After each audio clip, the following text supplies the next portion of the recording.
آپ نے لیکچر میں کہا کہ بدعتی مشرک کے پیچھے نماز ہو جاتی. نہیں، میں نے نہیں کہا. میں نے کہا بدعتی اور کلمہ گو مشرک مسلمان مشرک کے پیچھے ہوگی، مشرک کے پیچھے نہیں.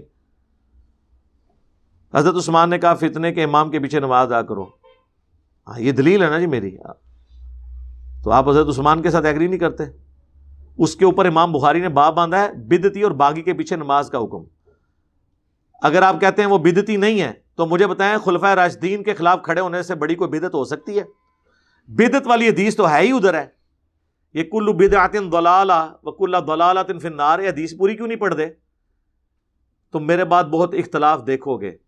اس وقت علیکم بسنتی وسنت الخلفاء الراشدین المہدیین، تم پر میری سنت اور میرے خلفائے راشدین ہدایت یافتہ کی سنت لازمی ہے. ان کو دانتوں سے مضبوطی سے پکڑ لینا اور دین میں نئی نئی بدعتوں سے بچنا. تمام بدعتیں گمراہیاں ہیں اور تمام گمراہیاں جہنم میں لے جانے والی ہیں. خلفائے راشدین کے خلاف کھڑے ہونے سے بڑی کوئی بدعت ہے تو مجھے بتا دیں. تو حضرت عثمان 695 نمبر حدیث بخاری کی کہ انہی کے پیچھے نماز پڑھو. اب جب ہم نے یہ بات کی تو انہوں نے کہا نہیں جی بدعتی کے پیچھے تو ہو جاتی ہے، مشرک کے پیچھے نہیں ہوتی. سر یہ تو بات آگے چلے گی، پہلے آپ اپنے ان سارے بابوں کو لتر پریٹ نہ کریں. لتر پریٹ تو تہاڈی ہونی چاہیے، تسی بغیر دلیل دے انہوں نے فتوے مننے نے. کم از کم ان کی لسٹ بنا کے نا ان کو کہ اس سے بڑا بابا یہ انجینئر ہے جس نے ہمیں بتایا کہ بدعتی کے پیچھے نماز ہوتی ہے. عامہ نمبر سے لے کے ابھی تک ایک ایک کا نام لکھ کے نا سارے مولویوں کو کنڈیم کریں جو آپ کو کہتے رہے کہ بدعتی کے پیچھے نماز نہیں ہوتی. پھر اگے میں ٹوراں گا. اور اگر آپ یہ نہیں کہتے تو اس کا مطلب ہے تسی رانگی چ پانگ پان آئے ہو. جس نے مولویوں کو مسئلہ پوچھن جاؤ اگوں اور کہانی کرا دینا ہے. مجھے پہلے یقین دلائیں کہ آپ 2 نمبر بدماش اور منافق نہیں ہیں، کہ آپ یہ مانیں کہ 1200-1300 سال میں سارے بزرگوں نے غلط فتوے دیے اور ان کو نہیں پتا تھا کہ بخاری میں حدیث لکھی ہے اور امام بخاری نے باب باندھا ہے کہ بدعتی اور باغی کے پیچھے نماز درست ہے. پہلے سر منو نشانے حیدر دیو نا، یہ تو میرا رائٹ ہے، میں آگے تاں ٹوراں گا. یہ تو رنگ پانگنا نہ پاؤ کہ اس کو چھوڑیں یہ بتائیں، نہیں پہلے یہ کرو پھر میں آگے تو ٹوراں گا. ویسے میں ویڈیو میں ریکارڈ کروا چکا ہوں کہ کلمہ گو مشرک کو بھی جب تک آپ کافر ڈکلیئر نہیں کرتے نا آگے بات نہیں ہوگی.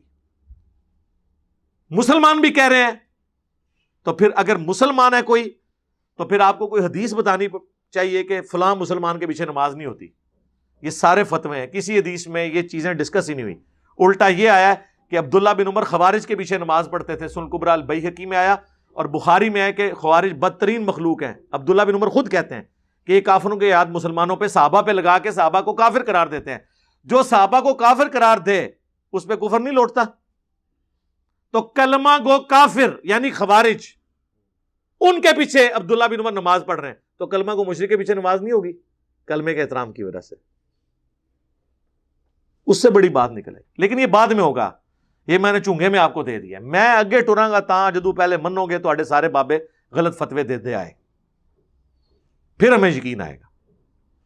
جس طرح وہ اگلے دن ہمارے اماد بھائی نے ایک دیوبندی مناظر کو فون کیا کہ المحنت کے جو 3 عقیدے ہیں، اس نے میرا نام بھی نہیں لیا، اس نے جنرل بات کی جو میں نے ہائی لائٹ کیا اور میں نے کہا تھا قیامت تک ٹائم ہے جواب نہیں دو گے. 50 منٹ 2 گھنٹے مجھے گالیاں نکالنے میں دیتے ہیں. وہ 3 عقیدوں کا جواب نہیں دیتے. ان کو پتا ہے کہ یہ 3 عقیدوں کا جواب کوئی نہیں ہے، ورنہ تو دیوبندی عوام ہی خود ان کو لتر مارے گی کہ یہ کون سے عقیدے ہیں. انہوں نے فون کیا، کہتے نہیں آپ ثابت کریں کہ ہمارے عقیدے غلط ہیں. دیکھو، یعنی ہم کسی کو کہتے ہیں کہ نبی علیہ السلام نور ہیں، وہ کہتے ہیں آپ ثابت کریں نور نہیں ہے. یہ دنیا میں اصول نہیں ہوتا. اصول یہ ہوتا ہے کہ جس کا دعویٰ ہوتا ہے نا دلیل اس نے دینی ہوتی ہے،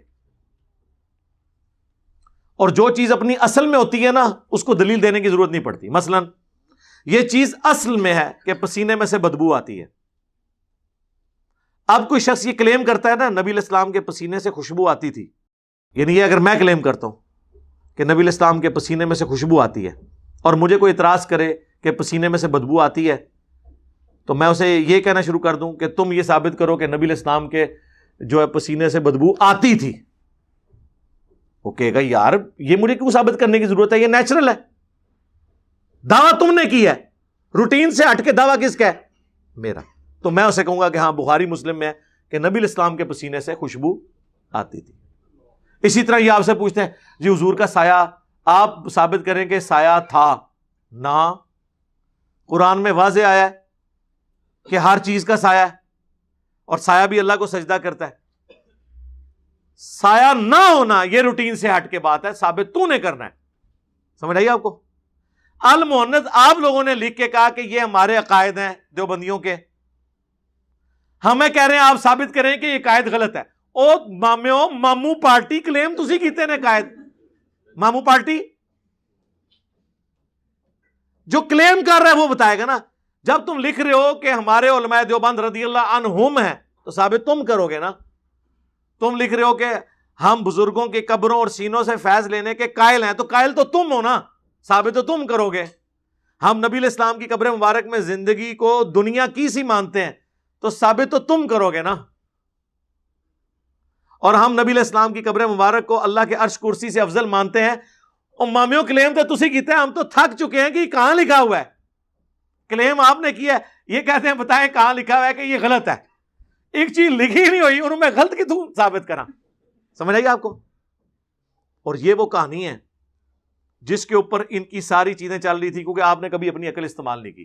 ڈاکٹر طاہر القادری صاحب کا نا ایک مناظرہ پڑا ہوا ہے یوٹیوب کے اوپر, انہوں نے اپنی ردا سنائی ہے, بڑے فخری اپنے اسٹوڈنٹ کو کہ میں آپ کو طریقہ بتاتا ہوں کہانی پان دا.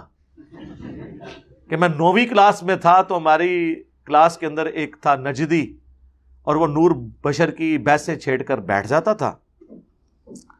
ایک دن ہمارے ٹیچر کو غصہ آیا, اس نے ساروں کو نکال کے کنڈی لگا لی اور کہا کہ آپس میں آپ لوگ اب مناظرہ کرو.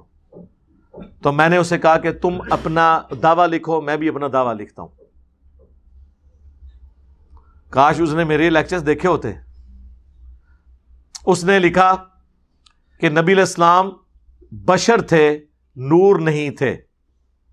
ویسے تو نور ہدایت تو ہم بھی مانتے ہیں. انا ارسلناک شاہدا ومبشرا ونذیرا وداعیا الی اللہ باذنہ وسراجا منیرا.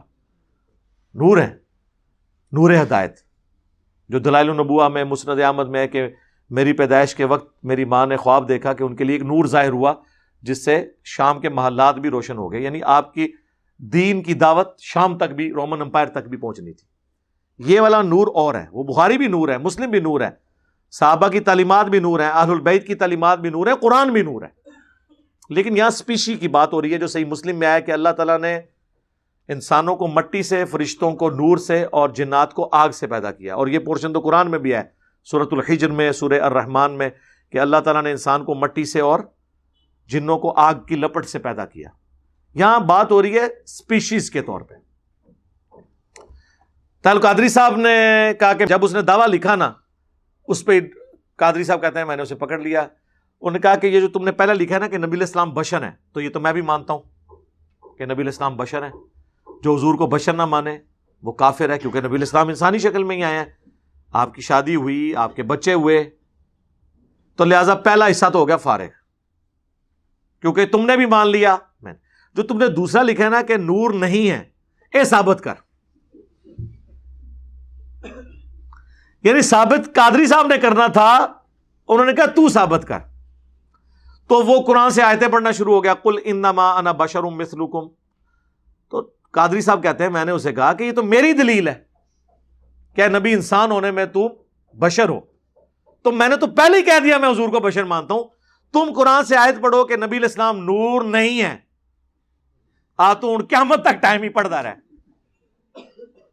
یہ اسٹوڈنٹ لائف کی بات ہے. کلاس 9th میں تھا, میں کلاس 9th میں, ایک ہماری عمر سے کوئی 4-5 سال بڑی عمر کا تھا تو نوجوان مگر مولوی سا تھا, اور بڑا جھگڑالو اور مناظرہ باز, اور ہر وقت فتنہ فساد مناظرے ڈیبیٹس کرتا رہتا تھا, ہر وقت ایک فساد ڈالتا رہتا تھا. تو اس نے وہ نور و بشر کا موضوع چھیڑا ہوا تھا ہر وقت کلاس میں. حضور علیہ السلام نور ہیں یا بشر ہیں, نور ہیں یا بشر ہیں. تو ایک مذہب میں, ذہنوں میں ہر وقت فتنہ گری, اس کا موضوع ہی ہر وقت یہ تھا. تو کلاس انہوں نے اندر سے لاک کر لی, پورے اسٹوڈنٹ بیٹھ گئے, ہمارے کلاس ٹیچر جج بن گئے, ہم میز کے دائیں اور بائیں آ گئے. تو میں نے کہا کہ یہ اپنا موقف لکھ کر دے دیں کاغذ پر, میں بھی اپنا موقف اور اپنا عقیدہ لکھ کر دے دیتا ہوں, زبانی بات شروع نہیں کروں گا. تو اس نے لکھا تھا حضور علیہ السلام بشر ہے, نور نہیں, اور جو حضور علیہ السلام کو نور مانتا ہے وہ گمراہ ہے, بد عقیدہ ہے. میں نے لکھا تھا اپنا عقیدہ کہ حضور علیہ السلام کو دونوں شانیں حاصل ہیں, بشر بھی ہیں, نور بھی ہیں. حتیٰ کہ میں نے یہ بھی لکھا کہ جو حضور علیہ السلام کی بشریت کا انکار کرے وہ کافر ہے,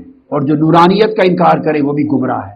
بیٹے میں آپ کو ٹیکنیک سمجھا رہا ہوں, اپنی ذاتی. اور یہ میری کلاس 9 کا واقعہ ہے. کس کلاس میں؟ کلاس 9 میں 64 کی بات ہے یا 65 کی. 13 سال عمر تھی، 14 سال، کلاس 9.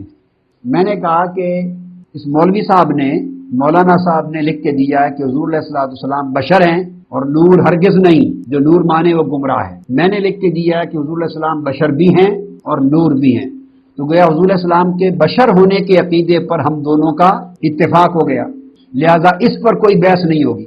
لہذا اس کو کوئی حدیث اور کوئی آیت اور دلیل حضور علیہ السلام کے بشر ہونے پر پیش کرنے کی ضرورت نہیں ہے. یہ صرف یہ ثابت کرے گا کہ نور نہیں ہے. اس نے لکھا ہے کہ نور نہیں ہے، جو نور مانے وہ گمراہ ہے. اب یہ قرآن سے اور حدیث سے صرف یہ دلائل لائے گا کہ نور نہیں ہے. یہ کوئی دلیل بشریت کی نہیں لا سکتا. بشریت تو میں مان رہا ہوں. وہ کھڑا ہوا، اس نے پہلی آیت پڑھی، کل انما انا بشر مثلکم. میں کھڑا ہو گیا، میں نے کہا یہ تو حضور کی بشریت کی آیت پڑھ رہا ہے، یہ تو بحث ہی نہیں. اس نے بٹھا دیا اور نور کی پڑھ. اس نے ایک اور آیت پڑھی بشر کی، اس کو 10-12 جو یاد تھی بشر کی وہ پڑھ دی. میں نے کہا یہ ساری آؤٹ آف کوسچن ہے. وہ اس کے ٹیچر نے ساری رد کر دی. میں نے کہا یہ نور پر لائے دلیل کہ نور نہیں ہے. پھر اس نے حدیثیں پڑھی، حدیثیں بھی بشر کی تھی. میں نے کہا بشر کا تو انکار ہی کوئی نہیں کرتا. This subject is not in question. اس کا تو انکار کوئی نہیں کرتا. لہذا یہ حدیث پیش کرے جس میں یہ درج ہو، صحابی کسی نے کہا ہو کہ حضور علیہ السلام نور نہیں ہے، اور قرآن کی آیت پیش کرے جس میں یہ بیان ہو کہ حضور نور نہیں ہے، یہ پیش کرے. تو ٹیچر نے کہا پیش کرو. اس نے کہا یہ کہاں سے ملے، یہ تو ہے ہی نہیں. میں نے کہا شکست کا اعلان کر دو، اگر ہے ہی نہیں تو ختم ہوگی بات. اب اس پر نہ کوئی اس کو آیت نہ حدیث، بار بار کھڑا ہو اس کو بٹھا دیا جائے. اور میں نے کہا اب یہ اعلان کرے کہ میرے پاس نور نہ ہونے پر کوئی حدیث اور کوئی آیت کا ثبوت نہیں ہے، دین آئی وڈ اسٹینڈ اپ. پھر اس سے اقرار کروایا، پھر میں کھڑا ہوا، پھر میں نے نور ہونے کے دلائل پیش کیے. سو وہ مناظرہ میں جیت گیا اور اس کی شکست کا اعلان ہو گیا. یہ میری لائف کا پہلا ڈیبیٹ تھی، کلاس 9 میں پڑھتا تھا. تو میں نے کوئی 15 منٹ نہیں لیے اس ڈیبیٹ پر، جسٹ فنش. اب آپ سمجھ گئے نا. تو کہتے ہیں جناب میں مناظرہ جیت گیا. ظاہر ہے جی اس طرح کے مناظرے تے پھر جیتو گئی جدو تسی اصول ہی بدل دو گے. بھی دعویٰ تو آپ کہنا، آپ لے کے آئے نا، جو روٹین سے ہٹ کے بات کر رہے ہیں نا، دعویٰ جس کا ہے وہ دلیل پیش کرے نا. یا تو آپ بتائیں نا ڈوئل نیچر بھی ہوتی ہے.